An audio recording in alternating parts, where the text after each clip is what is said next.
السلام علیکم ورحمۃ اللہ وبرکاتہ۔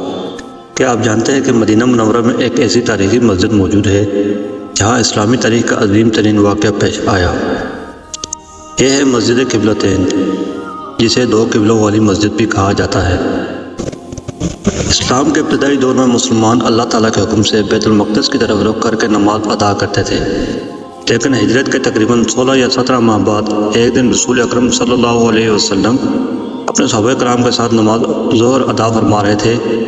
جیسے ہی یہ حکم نازل ہوا، رسول اللہ صلی اللہ علیہ وسلم نے نماز کے دوران ہی اپنا رخ خانہ کعبہ کی طرف موڑ لیا، اور تمام صحابہ کرام نے بھی فوراً آپ صلی اللہ علیہ وآلہ وسلم کی پیروی کی۔ یہی وہ عظیم لمحہ تھا جس نے مسجد کو ہمیشہ کے لیے تاریخ میں امر کر دیا، اور اسی وجہ سے اس مسجد کا نام مسجد قبلتین پڑ گیا۔ یہ مسجد مدینہ منورہ میں مسجد نبوی سے چند کلومیٹر کے فاصلے پر واقع ہے۔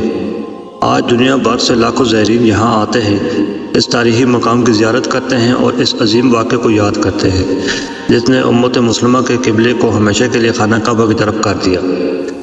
مسجد قبلتین ہمیں یہ سبق دیتی ہے کہ ایک سچا مومن اللہ تعالیٰ کے ہر حکم کے سامنے فوراً سر تسلیم خم کرتا ہے، جیسے صحابہ کرام نے بغیر کسی تاخیر کے کیا۔ اگر آپ کو اسلامی تاریخ سے متعلق ایسی معلومات پسند آئے تو ویڈیو کو ضرور لائک کریں، اپنے دوستوں کے ساتھ شیئر کریں، اور مزید اسلامی مقامات کے بارے میں جاننے کے لیے ہمارے پیج کو فالو کرنا نہ بھولیے۔ جزاکم اللہ خیر۔ السلام علیکم ورحمۃ اللہ وبرکاتہ۔